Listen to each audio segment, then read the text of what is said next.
It is once again Friday. Feels like a good day to do some form checks.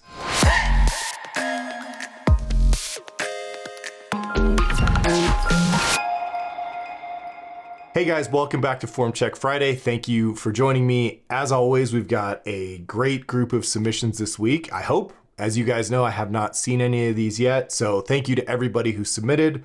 Hopefully they're interesting. Hopefully we'll learn a lot. And let's get right into it. So, who is first into the tank? Under the bar, 1977. Okay. After watching a few of your videos and hearing your advice to those with knee valgus, that means caving, I have reluctantly stripped off weight until I'm experiencing less or no knee collapse. Unfortunately, I needed to drop 30%. This isn't the first time I've tried to reset to fix this, or try to reset to fix this problem, but I'm determined to clean up my technique. 46 years old, 190 pounds. Let's see what's going on. Knee cave is a tough one. I would say setting your back in the deadlift and knees collapsing in are the two toughest problems to correct. So don't feel bad about it. Common. Let's see what's going on. Oh, dig the home gym. Just checking out your setup. Okay, cool. All right. Here we go. Let's watch a few reps. We'll see if we see anything, and then we'll go up from there, and we'll get into the details. So depth is an issue, and weight distribution on your foot is an issue, and we'll talk about all that stuff. Better hip drive on that one. Not very much hip drive on the first rep. Good. Okay. So the hip drive is kicking in here. You're remembering. It is easier to do the lift with hip drive. So a lot of times you'll see guys do the first rep without any hip drive, and then they remember like, hey, you know, make this easier if I drove my butt up. Okay. These are very smooth reps. The cadence is like right on. It's like very smooth all the way down, very controlled. I like it. All right, so let's watch a couple. Let me just take a look and we'll work our way from the top down. See, bar looks like it's in the right place. Grip looks pretty good. Stance looks pretty good, I think. You definitely have the toe angle. So let's watch the descent. Very controlled. Now that is not the bottom, okay? So you can tell right there, your hips your thighs kind of angled up like that. We need to get a little bit deeper. We want it to look more like that. Forgive my line, that was a little aggressive, but I think you nail it. Well, we'll see how it goes later in the set, but so we need to get a little, just, you want to keep in mind the things that you do, the tics that you have, like, hey, I know every time on my first rep, I forget to drive my butt up, or every time on my first rep, I don't go deep enough. And then go through that remind yourself of that before you start the set and try and overcorrect for that stuff. This is just how you get better over time. Okay. So yeah, got like very little hip drive on that one. Your hips and shoulders just came up like perfectly in unison. And what we want to see is your butt come up first, which you're doing in the later reps. So I'm not even that worried about it. So, but let's see if you actually end up hitting. Yeah, so the reason that you're having a problem with depth, let me watch one more before I commit to this critique. Yeah, so the reason you're having a problem with depth is, I'm gonna try and grab the bottom here. Okay, so right about there, we're at the bottom. Your bottom, what you think is the bottom, which is actually still a little too high. So if you imagine, like I say most weeks, if I walked over to you at the bottom of the squat and I put a marble right on your thigh, I want the marble to roll back towards your hip, not towards your knee. And so you can see the angle of your thigh here, it's kind of like, why is this little thumbnail showing up? Whatever. It's kind of, the marble's gonna roll that way, okay? So what we want instead is, if I come up to your thigh, this drawing tool always gives me a problem. It's gonna roll back this way. Okay, so which means your thigh is this is your butt, right? You're kind of ending with your thigh here, and we need you to end a little bit with your butt lower. And the reason is that your weight is too far forward. So I can tell that you've got a lot of pressure on the balls of your feet at the bottom, which means you're kind of going down and then sliding a little bit forward. In fact, let me check your knee slide on these and see if your knees are actually pulling you forward. Yeah. So what you can see here, if we watch your knee travel. Okay, so this is an easy problem to identify, difficult problem to fix, kind of. So if we watch, pay attention to this knee right here on the way down, okay? So I'm gonna hit play, and you're gonna see that knee travel forward all the way down, okay? And then I'll tell you what I wanna see. So watch that knee. It's gonna move forward. It never stops moving forward, okay? We'll do it again. Your head position's great, by the way. I just wanna get that in there. You're not flicking your chin like everybody does. Okay. So this all comes down to knee slide, knee position. And if you've seen any of the other videos that we do, we always talk about the same problems, and knee slide is a big one. And what that means is your knees are traveling forward all the way down instead of what they're supposed to be doing, which is going forward right away and stopping, okay? So if I go down to the bottom here and pause, okay, so let's say that's the bottom. So your knee at the bottom is here, okay? So you can see there's kind of like a couple inches, maybe an inch or two in front of your toe, right? If I draw this line, you can see this gap right here, right? For that space between the line and your toe, which means this is the position that your knee needs to be in. That's where it wants to be for you to be balanced. And it's different for everybody. For most people, it's a little bit in front of their toe. Some people, it's like directly over their toe. And then every once in a while, you get a guy who has kind of weird dimensions and his knee is actually a little behind his toe. But for most people, it's a little bit in front, just like you. And so what I want is for you to get your knee there by the time you're halfway down in the squat. So we'll watch another rep. And I'm going to pause it. So by about maybe here, okay, I want your knee in that position. Okay, and there's that line again. But what would happen if I push play here is you're gonna see your knee continue to move forward a little bit. Kind of stopped it too soon there. Let me catch the next rep. This is kind of a bad example. Okay, so maybe by about right there, by about this depth, this part of the descent, the halfway point, your knee should be where it's gonna end up, over your toe. Okay. And because you can kind of see that gap is a little bit smaller than where it was when it's at the bottom, what that means is that it's going to continue sliding forward, which means you didn't put it far enough forward soon enough. Okay. So by the time you're in this position, I want your knee as far forward as it's ever going to be, because at that point, your knee is set. It's where it needs to be for you to be in a balanced position at the bottom.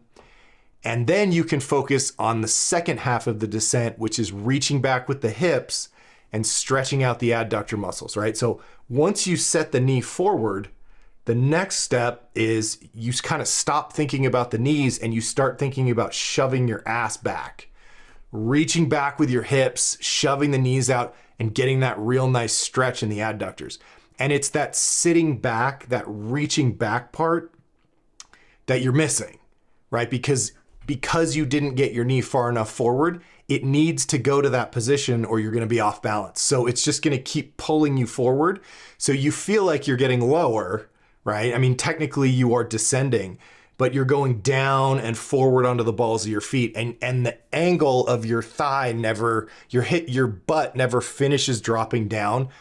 That's where the bounce is, right? The reason that I commented earlier that this set is it's very smooth and methodical, but the cadence is the same the entire time. And when you get a good stretch reflex, when you sit back into the bottom and you get that bounce, it's not as consistent all the way down and all the way up. It's consistent most of the way, and then right above the bottom, as you go into the stretch and come out of the stretch, that bounce, it speeds up. It becomes more dynamic. You're just perfect the entire time. There's no deviation in your cadence. And what I want to see is that good cadence on the way down, and then it speeds up, you get a bounce, and you sort of pop out of the bottom, and then go back to driving up. Okay. And the reason that you're not getting that is because you're not hitting depth. And if you don't hit depth, you don't get the stretch and you don't get the bounce. And the reason you're not hitting depth is because you're not getting your knee into position by the halfway point, leaving it there, and then reaching back into the bottom with your hips. Okay. So this is all stemming from the problem of not setting the knees, because if you put your knee where it needs to go right away, then it can't move any more forward because it's already there, right? So the fact that your knee keeps traveling forward, like I said, means that you didn't get it far enough forward. So instead, lean over, shove your knees forward and out. And I mean forward. Like, it's going to feel like with light weight, it'll feel like your weight is shifting onto your toes just a little bit as you jam the knees forward over the toes and out. And then you spend the second half of the rep reaching back with the hips and just leaving the knee there. It won't move anymore. And then you're stretching back and looking for that bounce. So what you can think about is knees forward and out, hips back and down. Knees forward and out, hips back and down. Those are the two parts of the descent, right? So knees forward and out, hips back and down, and then you're bouncing and driving up, okay? So as I always recommend, do some pause squats. So just with an empty bar, take the bar out of the rack, go down to the bottom of where you think the bottom of your squat is, and pause for 3 seconds and ask yourself, where is in your case in particular, ask yourself, where is the weight on my foot? If you feel like the weight is on your toes, which you will, based on what I'm seeing here, then before you come back up while you're counting to 3, shift your weight back towards the heels a little bit so that you're balanced. Feel what the balance feels like. Okay, this feels balanced to me, and then drive your butt up, right? So now you've you know where you default to, which is a little forward. You shift back and feel what's correct, and then you come back up. And then for the rest of the set of pause squats, you're gonna go down. It's like a game you're playing with yourself. Can you go right to the bottom without having to shift around, right? Can you go right to the point where you're just perfectly balanced at the bottom every time? Okay, so those are really useful. I do those every time when I squat. I do 2 sets of pause squats. Just go down there, count to 3, and just remind myself, okay, this is what the bottom feels like. I noticed I was forward on a rep. I noticed sometimes I'm too far back on my heels, right? The other thing that you can do with pause squats with regard to your knee position is when you're down there counting to 3, aside from where's the weight on my foot, you want to think about, are my knees out as hard as they could be, right? Okay, if they're not, shove those out and then come back up. So you're kind of, in your case, like your head position's good, your upper back is great. So you really only need to check on 2 things when you're at the bottom. Weight on the foot and get off your toes, and then make sure the knees are out. And then you can do maybe, you do the first warm-up set with weight. You can pause those too. Feel, with a little resistance on your back. But again, it's this game you're trying to play where you can always go to perfect balance and not be on your toes. Okay, so those are the things you need to work on. Setting the knee position early. There's a video on my YouTube channel called Let's Get to the Bottom of Your Squat, where I go over this in even more detail, if you can believe it. So maybe check out that video and work on setting the knees early, reaching back, right? Getting that bounce, keeping the knees out, driving your butt up, staying off the toes at the bottom. So hopefully that helps. Work on it. I think you should be lifting a hell of a lot more weight than that. And I know that you've been taking weight off the bar to correct a problem. In terms of knee slide, in terms of knee cave, your knees look great. And so here's my one caution for you, which is there are some guys who tend to overthink their errors. In other words, in their quest for like a perfect squat, they're always resetting. They'll go up and then they'll notice like a little problem and then they'll go back down and fix it. And sometimes the best way to learn to fix a problem is to just keep putting more weight on the bar. Not always, but sometimes. In my case, I had a real hard time setting my back in the deadlift. Like I just didn't know how to do it forever. And so I kept, anytime I got up to 405, my back would start to round and I'd take weight off the bar and reset it. And, you know, I could do 315 with a flat back, but then I'd get close to 405 and it would round. And I just went through cycle after cycle of, you know, making progress and then resetting. And eventually I just gave up and I was like, you know, maybe I'm just going to be one of those guys who pulls with the round back. I don't care because I'm not going to deadlift 405 for the rest of my life. I want to try and do more than that. And it was through the process of driving my deadlift up that eventually I learned to feel my spinal erectors better and eventually got better. I'm still not very good with setting my back. It does unlock, but it's a lot better and I have a lot more control. The connection between my brain and my low back is a lot stronger now. And it wasn't the thing, you know, sometimes you do need to go down and reset, like if knee cave is a real problem, but sometimes you just need to keep going. And because otherwise you're going to be, I mean, what is this, like with 190? Like this is nothing. And I don't really care if you can do 190 perfectly. Like it's not going to do anything for you I mean, I don't think you told me how old you are, but 46 years old. Yeah. But 190 with your body type, it's nothing. It's not going to do anything to make you stronger. You have to start jacking the weight up. So your squat is really good. And there's no reason that I would reset you again after this. I can't, I mean, I guess my point is I'm concerned that you're overthinking your errors. Like you're thinking they're more of a problem than they actually are. And that's one of the things that happens when you train alone in your basement and like there's no one there to tell you like, hey, you know what? Like I know it feels like they're caving in or it, you know, but it's actually not that big of a deal. So that's why sometimes having a coach is useful. So if I were working with you, you know, coaching you, I can't think of a reason I would reset you because of your technique, right? The error that you have is very common and it's just a matter of you sitting back more and getting your knees set. But everything else looks solid. Like I'm not worried about your knees caving in to a point where it would be a problem. So just, you know, what do they say? Don't let perfect be the enemy of good or something like that. I think that you're probably thinking about this too much and you need to just accept that your squat is good and let's get it heavy. Like you need to be, you know, your working sets need to be in the 300s, like ASAP. Okay? Long rant. Hope it helps. Do some work, post up another video. Let's take a look at, you know, 225, 275, something like that. And we'll go from there. So thank you for submitting and hope it was useful and we'll see you soon. Okay.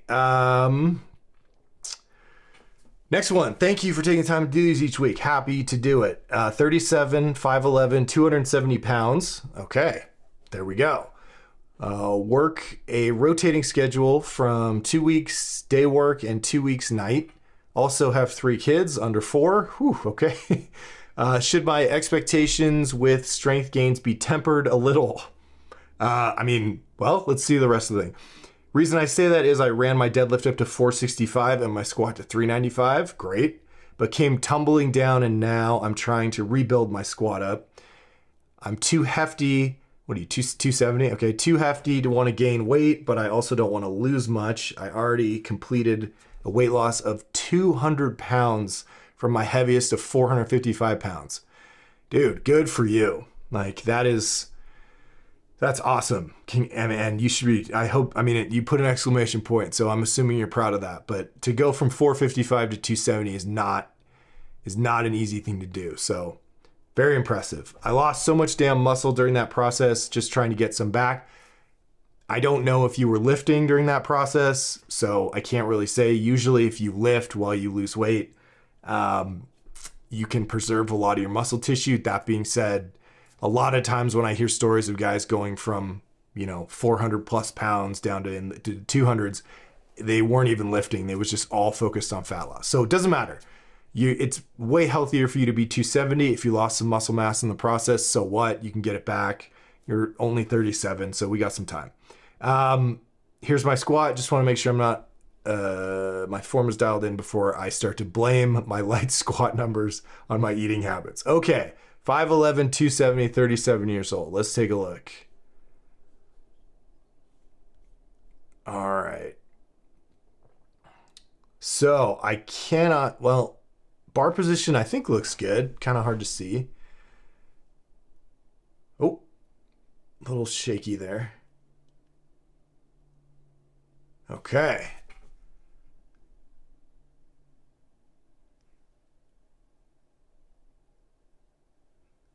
That bar might be, it's hard for me to tell, but just off the bat before we get in, I feel like the bar is probably too low on your back.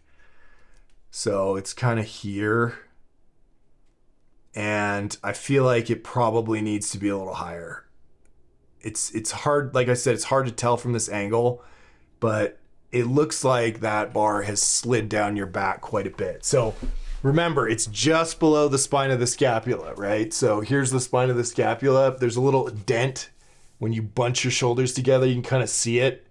It sits in that. So it's, you know, it's not up on your neck, but this is, I suspect this is lower than you need it. So just keep that in mind. You may want to go watch some of the YouTube videos on the Starting Strength channel where they, like the one where they teach you how to squat. They have some good close-ups of where the bar goes, and I think they have some videos about just where the bar goes on your back with some nice pictures so you can see it. But my guess is this is too low. And the problem with moving the bar too low on your back, right? So if you put it up on your neck, it's too high. You're going to be more vertical.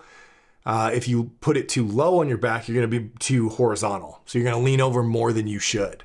All right, so take a look at that. And that's actually going to change the whole movement. So every comment that I make about this might be corrected if you just put the bar in the right place. So my guess is it probably needs to be about 2 inches higher than it is right now. But don't hold me to that because, again, it's kind of hard to tell. All right, so how much do we have on here? Did you tell me? You didn't tell me. All right, you're gonna make me do math. What is that, 45? Okay, well, we'll see. Doesn't matter. Stance looks good, okay? You got this tick. Every rep, it looks like you're about to fall forward. Like you have a, like every time before you go, you kind of like jerk forward. So you're set. And yeah, see, then you shift onto your toes and catch yourself. Let's see if you do it again. Yeah. Yeah, I don't know what that is. I think you do it on every rep. I don't know what, you probably might, well, you might be trying to get that bar back up into the right position. Yeah, there's this jerk where you're kind of here and then you like throw your elbows up like that. And I'm not really sure what that's accomplishing, but don't do that.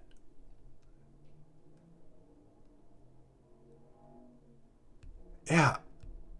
Wait, let me look in the mirror and see if I can see what's happening there. If I watch you in your own mirror.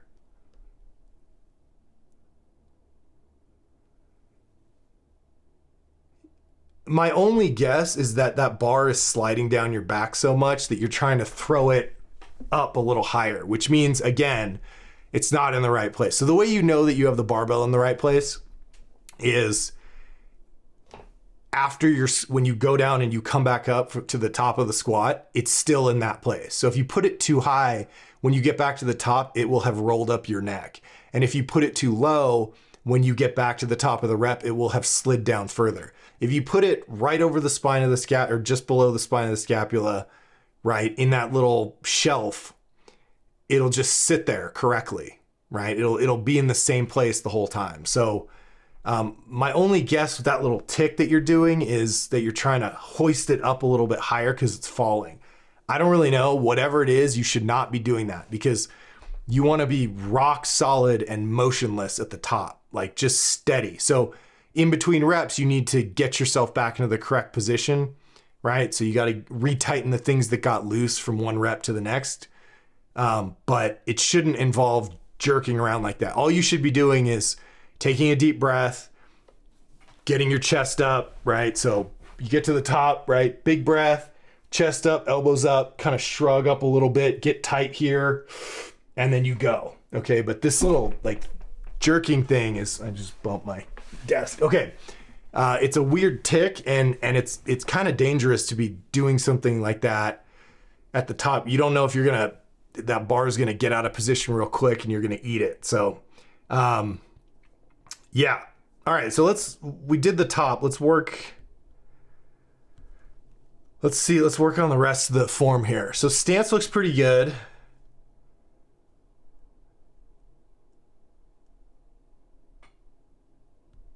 Yeah, and when you do that, it looks like you're shifting onto your toes and like catching yourself. So keep that weight balanced over the middle of your foot the whole time. Okay, so depth is pretty good. Hip drive is good. You got some knee cave here, and we'll talk about that in a second. So you're gonna, yeah, let me check your knees too, because it looks like you're going forward. Yeah. So you've got a couple common issues, no big deal. Overall, it's pretty good. I can actually see on that one, you're really trying to get your knees out and then sit back, but they're still traveling a little bit forward. Watch your knees as you come up, okay? So when you come up out of this rep, you're gonna see your knees cave in, okay? So you'll go down and then they cave in and your butt goes back and up. So this is another thing we talk about all the time. You're gonna see your hips scoop. So they're not just gonna go straight up, they're gonna go back and up. Okay, so part of this is because, so when I'm watching your butt out of the bottom, I wanna see it go down, bounce, and come straight up, okay? And what I'm seeing now is this circular motion. You go down and it kind of shoots back and up. And the reason that happens is, number one, I'm confirming now that the bar's too low on your back. So you're having to lean over too much. And then number two, as you start to drive back up, you're letting your knees cave in. And so when the knees collapse inward, you shift, you lean over more, and then you shift back on the way up. So that it's like the knees cave in and then the hips go back. And like I said, it makes this big circular motion. So the solution here is you got to keep your weight, your balance over the middle of your foot the whole time. I mean, that's a given. So when you get down to the bottom, the knees need to be out and the weight needs to be balanced perfectly over the middle of your foot, which means even pressure on the toes and the heels. So if you feel that you're on your toes, it's wrong. If you feel like you're on your heels, it's wrong. If you feel like you can't really tell where you are balance-wise, it's probably right, because that means it's evenly distributed across the surface of the foot. So go down to the bottom, keep the knees out real hard, and then the most important thing you need to focus on is as you start driving your hips up, don't let the knees cave in. So don't just think about shoving the knees out on the way down. You in particular need to be thinking about keeping them out as you drive up, because you're actually doing a pretty good job getting them out as you descend. But then and this is really common, when people switch to thinking about driving the hips up, they forget about the other part, which is keeping the knees out. So they're like, okay, I'm at the bottom, now I need to drive my butt up. They shift the focus to hip drive, and they forget about keeping their knees out, right? You see this happen with guys who are deadlifting, and they'll do a beautiful job setting their back. And then as soon as they have to start thinking about actually picking the weight off the ground, they forget about their back and focus on pulling, and then the back just rounds. So same thing here. You've got to keep your focus, not just knees out on the way down, knees out on the way up too, okay? And you need a more vertical back angle, right? That's gonna fix this problem too. So that one's an easy fix, because all you have to do is put the bar higher up on your back where it's supposed to be, and you'll automatically take a vertical back angle because it wants to be balanced over the middle of the foot. So in your case, just like the last guy, I'm gonna recommend pause squats here. Go down to the bottom, take the empty bar out of the rack, get your stance, go down to the bottom, position, pause, and count to 3. 1, 1,000, 2, 1,000, 3, 1,000. When you're down there, you are asking yourself 3 questions. And let me see if I can remember them.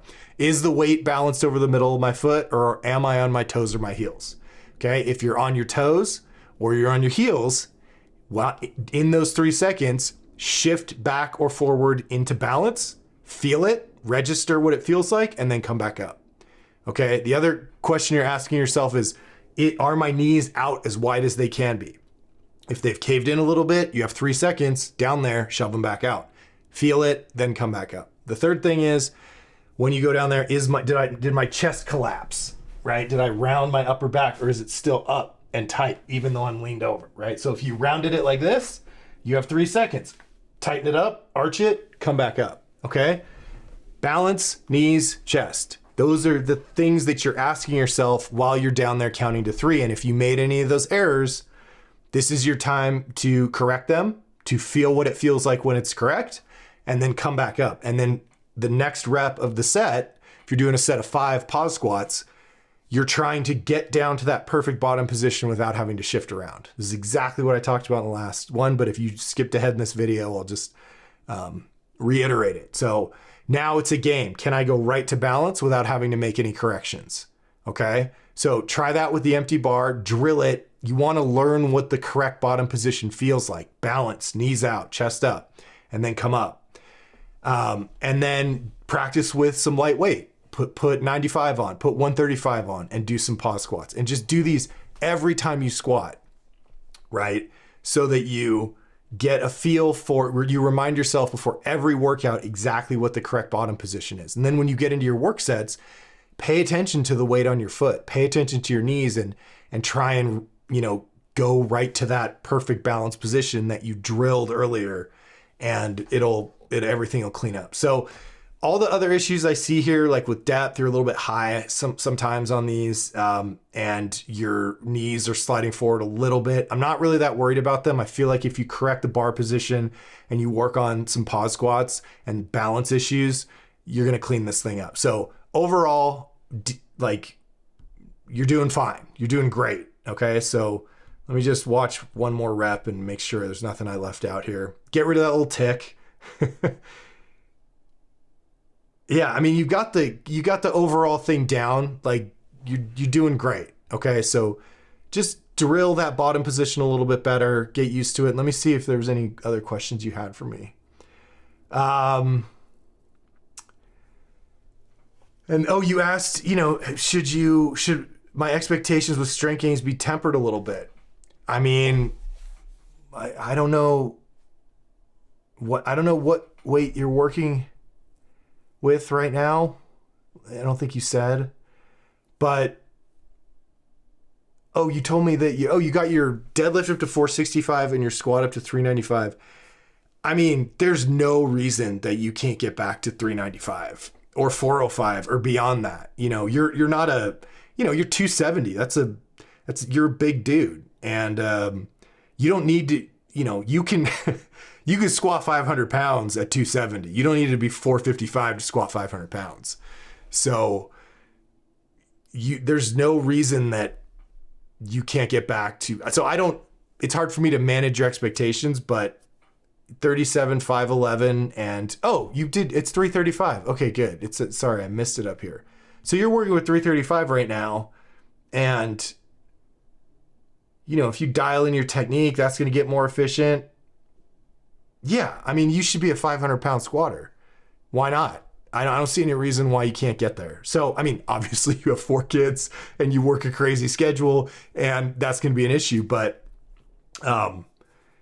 yeah, I would, and the thing is, you've got some body fat on you. You got some more body fat to lose if you want. And I think even at this weight, you could drop some more weight and still keep getting stronger, because if you're a real skinny guy, the only way you get stronger is by gaining weight. And if you're an average guy, 18, 20 something % body fat, you probably need to gain a little bit of weight too. You're 270, you've got a decent amount of body fat, and so you can afford to lose that and still be getting stronger at the same time, I think. Everybody's different. Don't hold me to that, but I suspect that you could, if you keep your protein high, you keep training, you manage your sleep, and I think you can even get leaner than you are right now and still be pushing the weights up well into the 400s. So good luck. Post questions if you need some help along the way on the Reddit forum, and I'm happy to guide you any way I can with more specifics. I'd probably, that'd be a good place because I can ask you some more direct questions and stuff. So work on that, watch the pause squat thing, and just keep going. You got it. You're doing great, man. And it's inspiring. So again, and ultimately, like, who cares how much weight you lift? It's like we all need goals and stuff like that. But the fact that you drop 200 pounds and you're squatting 395 and managing your family and working and supporting your family and raising your kids, it's like, just get in there and do your best and keep it fun. Don't let it become, this should always be a positive thing in your life. I don't want this to stress you out. I'm not saying that it is, but I don't want you to have these expectations of what you need to accomplish under the bar because you're already killing it. And again, you should be really proud of this. And it's inspiring to whenever I actually don't know how hard that is, but I've talked to a lot of clients and I've seen a lot of clients try it and fail, and it's heartbreaking. And so the fact that you've done it and you're taking control of your health, you're already winning. And but based on your build and your technique, I think you're gonna blow past your previous lifts if you want to. So I'm excited to see this journey. So please stay involved and keep me posted. Keep us all posted on what you're doing because it's really cool, man. Thank you very much for submitting this. I appreciate it. Okay, we're going to move on. Let's see who's next.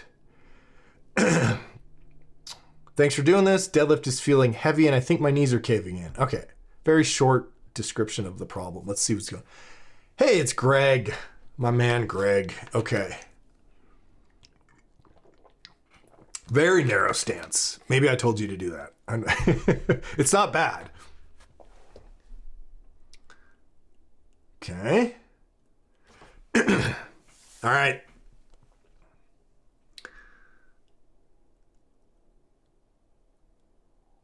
Come on, Greg. Nice, man. Oh, you're going for another one? Okay, good. Good. Good. That was a grind, man. Let's watch that again. All right. So,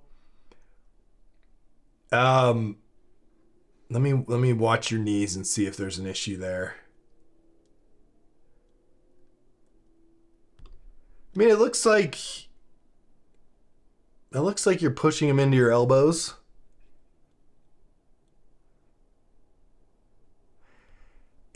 I don't know if there's a reason that your feet are that close. Sometimes people have had coaching before where they played around with it, or they had some, maybe you mentioned to me that it feels better when you do that. It's fine.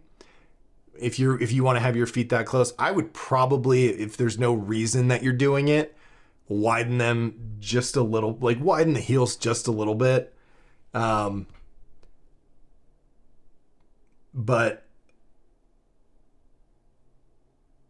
overall, yeah, this is just a grindy set, man. These look pretty good. So let's talk about your pause, the setup here, which is fine. So you're going to set your back.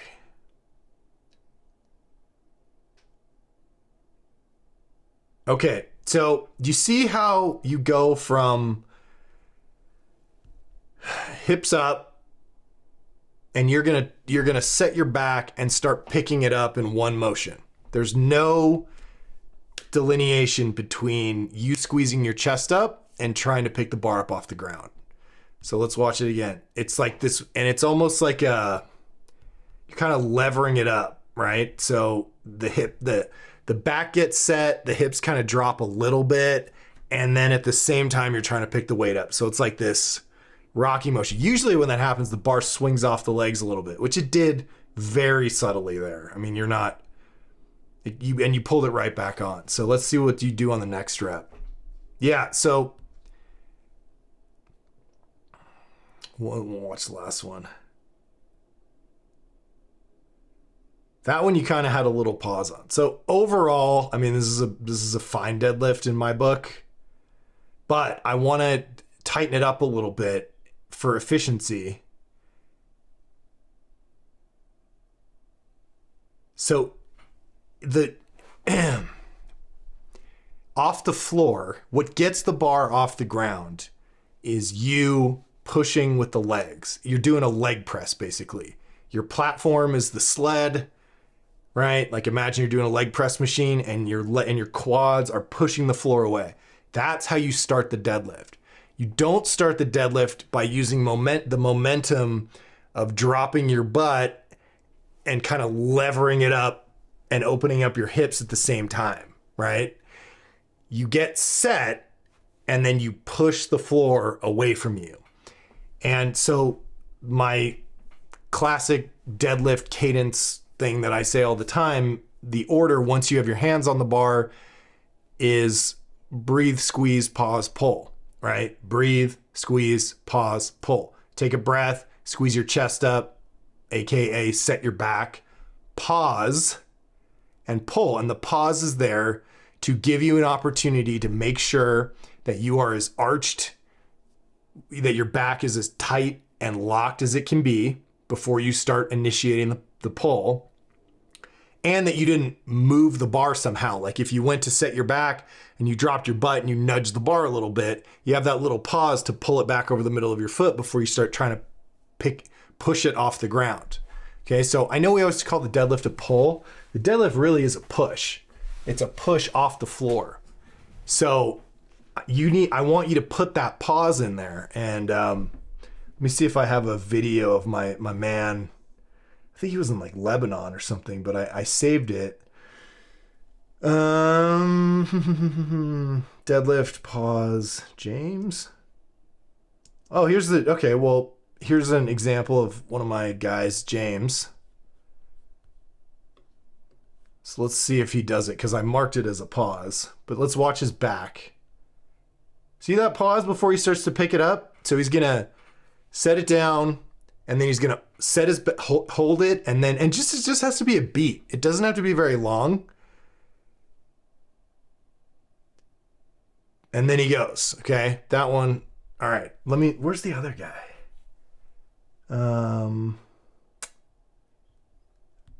That's me deadlifting. We don't need to watch that. Here we go. This is my man. Okay. This was the perfect deadlift setup. And if you watch, this was one of our form check videos, but I saved this one. So just watch. He sets his back and holds it, and then he just pushes. Right? So what I'm looking for is that little beat in there. He's pause, push. So what he's doing is taking a breath, right? Actually, you can see he's finding his balance. So once you put the bar down, get your hips back up in the air, pull the bar back over the middle of your foot, and then find your balance a little bit on the heels. 60% of your weight on the heels, 40% on your toes. Get all that set. And then from once you're balanced and your hips are in the right height, then all you have to do is worry about setting your back, pausing, and pushing. Okay, and he does this perfectly. So he gets in position and then set, pause, push.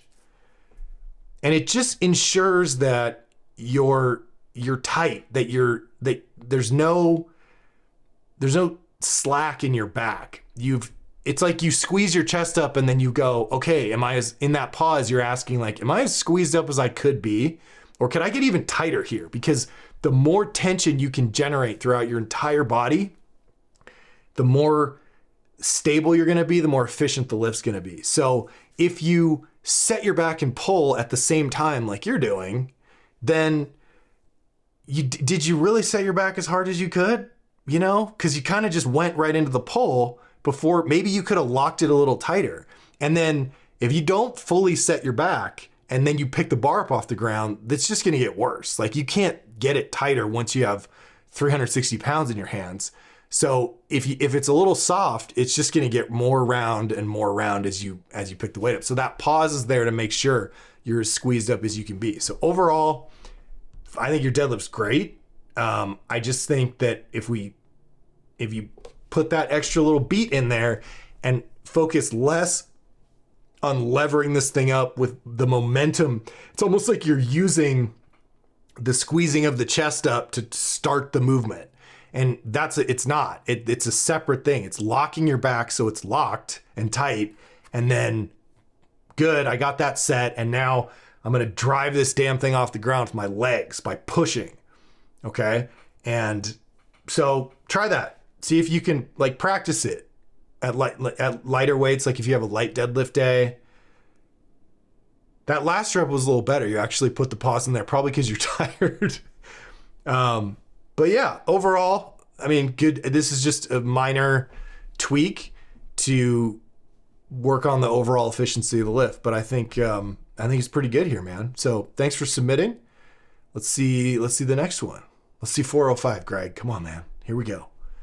Oh wait, you're cutting. Never mind. Let's just 360 for 5. That'd be good. Okay. Moving on, last one for the day. Paul, thanks for doing these checks. It really helps. Would you mind reviewing my press? 61 kilograms by 5, and which is a PR weight. I've hit a PR every week since switching to the 4-day intermediate program. Many thanks. Awesome. Good to hear. Okay. Oh, right on. Joe. All right. Let's see what Joe's up to. So first thing, Joe, grip is too narrow. So you can kind of see, I like that you're doing this in jeans. So you can kind of see it's, well, I mean, you're doing a pretty good job squeezing together, but forearm's kind of at an angle like that. So I want your hand to be a little bit wider. Let me see how you take your grip.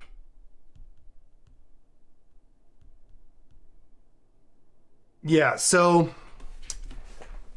I can't really see because it's not like 4K footage, but most people need to put the webbing between their thumb and their index finger right on the edge of the knurl, right? That's like 16.5 inches right there. That little mark between where the knurl ends and the smooth part begins. If you're a bigger guy, maybe you go 1 finger width of knurl. Maybe the most I've ever seen a guy do or needed a client to do is maybe an inch and a half of knurl. So, because you don't want to be holding the bar like this, right? We want vertical forearms at the bottom. So if you think like, if I stick my thumb out, right, I can kind of touch my shoulder like that. Okay, you're kind of like in here.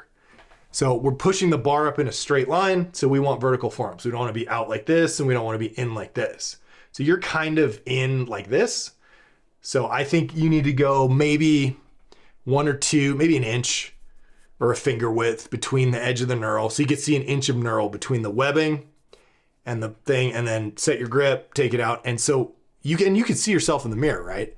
You got a big mirror in front of you. So you want this, vertical forearms. If you see this, grip's too narrow. Okay, so that's one minor detail that you can fix. Let's see the overall. I suspect, and you didn't show me your feet, but it looks like your stance is a little narrow. So we want a wide base of support for the press, right? Makes the whole thing more stable, especially at the top. So you want to take your squat stance. Easy fix, right? Just make sure that you're as wide as you would be in the squat, okay? And all right, let's watch okay, we got a little toe action here. So I can't see your feet, but I can tell you're pushing up on the balls of your feet to try and help get this thing started. Let's see if you do it every time. Yeah. You got a little tick here. So, okay. This is good. We got some stuff to talk about. Not that many people post a press.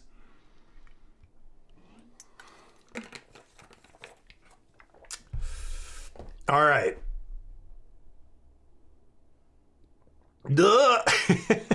Okay. I mean, you get an A for effort, man. Like, that was a grind. Most people would have quit on that. So, okay, let's dial in the form here a little bit. So aside from widening your grip, now I want you to notice,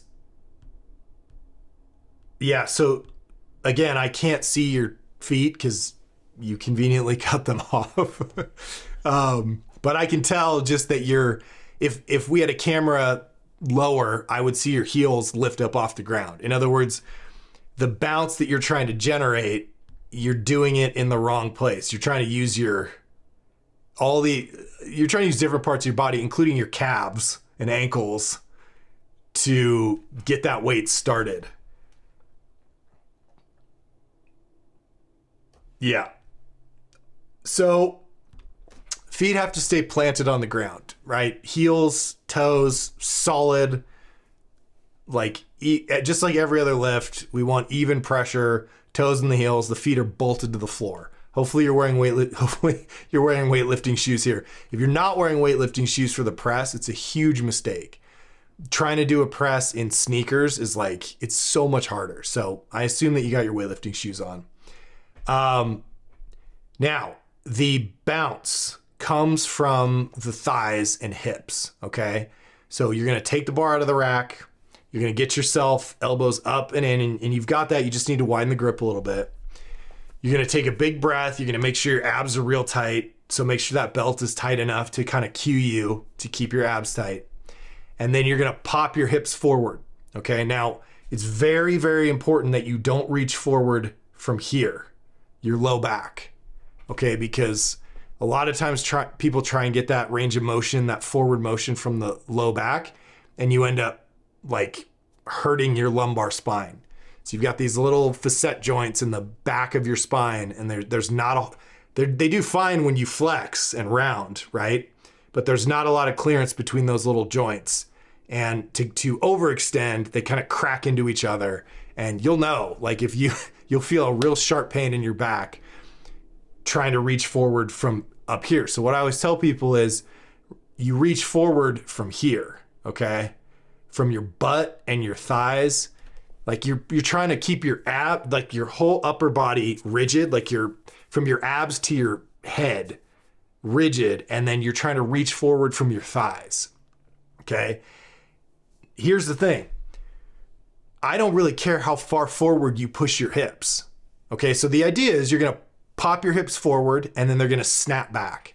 They go forward and back. So if you think of the squat, we're getting that stretch reflex from the hips dropping down and up vertically. In the press, we're going to do a horizontal pop. The stretch reflex starts from a horizontal movement and then transfers up to the bar, so we get a vertical bounce of the bar.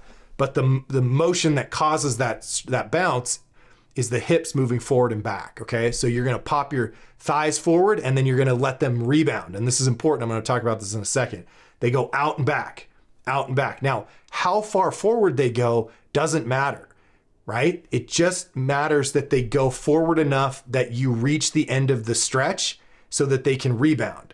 And if you're, a stiff dude, they might only move forward like a couple inches. If you're like a female former ballerina, she might, reach way far forward before she can find that stretch because she's so flexible.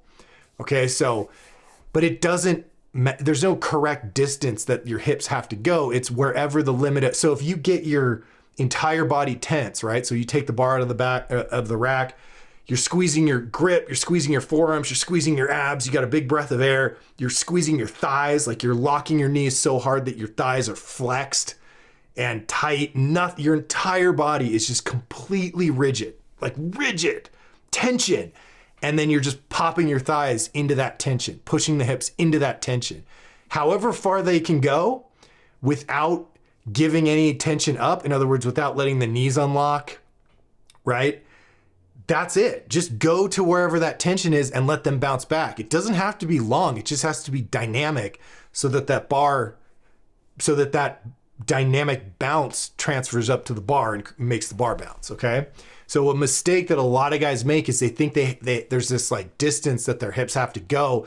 And in order to push further than they need to, they run into all these problems where the knees unlock or they end up shifting all their weight to their toes and then they kick up the heels, which is what you're doing. So you're trying to reach too far forward.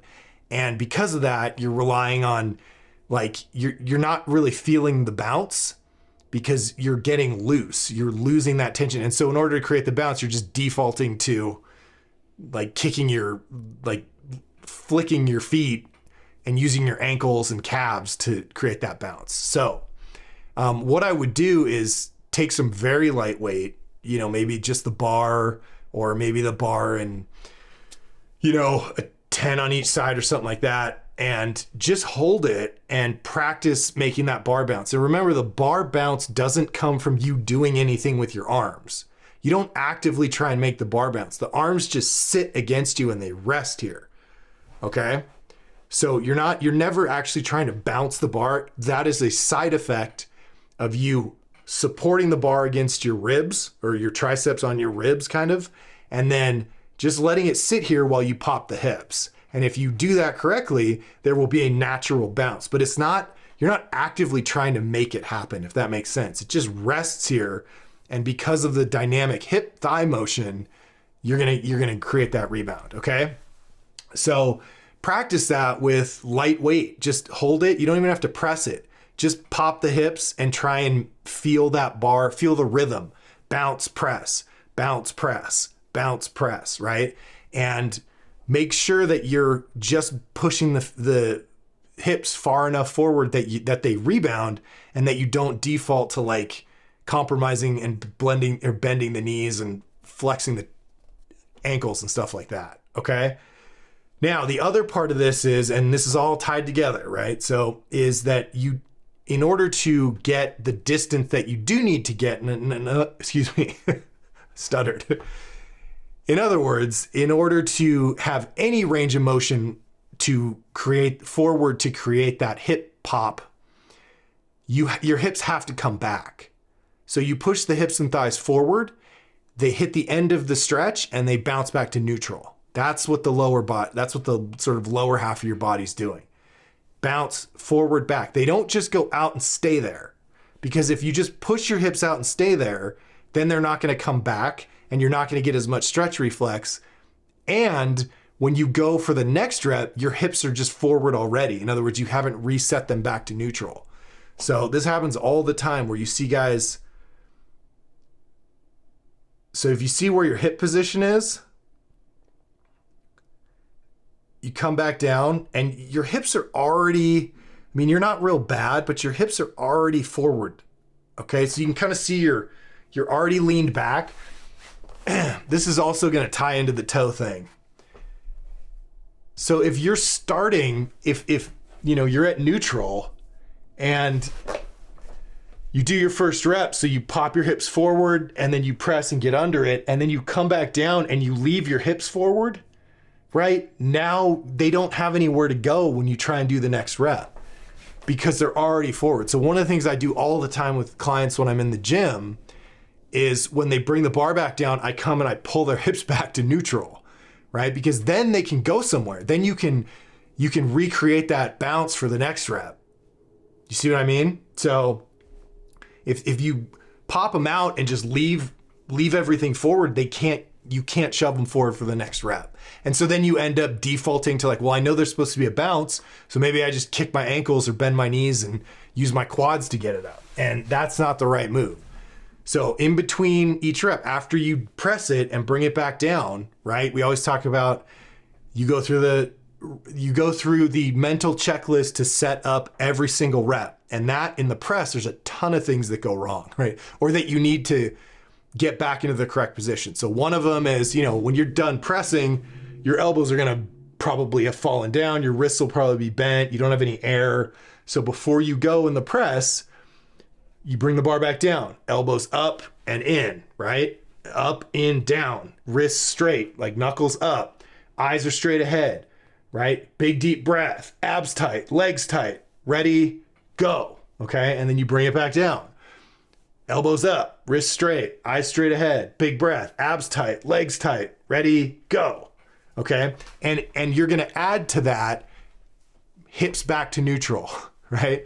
So you bring the bar back down, elbows up, wrists straight, big breath, pull the hips back to neutral, flex the quads, and make sure that you have a place to shove the hips. Okay. But remember, you go from neutral to wherever the limit of the stretch is, not beyond. If you try and go beyond, you're going to run into all these problems. It's just however far forward you need to go to get them to bounce back. And that's where you're going to find a much better pop. Okay. So work on that stuff, drill it, take your time with it. The press really is one of the lifts They're one of the lifts that has a rhythm that takes guys, some time to get used to. There's a cadence to this. There's a rhythm to the press. Bounce, press, bounce, press, bounce, press, bounce, right? So you have to spend some time, learning that rhythm. And I don't know if you're a good dancer. I'm a terrible dancer, and I figured this out. So there's hope for you. You're not that far off. You probably are going to need to lighten the weight a little bit. Sorry to rob you of your PR, but you got to get back to where you're not cheating and using your ankle extension and knees and who knows all the other things that, using everything but what you're supposed to be using to create that bounce. So dial it in a little bit, work with a little bit lighter weight, get the rhythm down. And then once you have that, you'll blow past where you're getting stuck now. So you'll be pressing way more than the 135, or what would you say, 160 or 60 is kilos, right? Okay. Hope this is useful. Thanks for submitting. Work on it, dial that rhythm in, post another video. We'll check it out in a week or two and we'll go from there. Guys, we did it. 1 hour and 2 minutes, it looks like, something like that. Thank you, as always, for submitting, and we'll do it all again next week. And I'll see you guys online. Take care.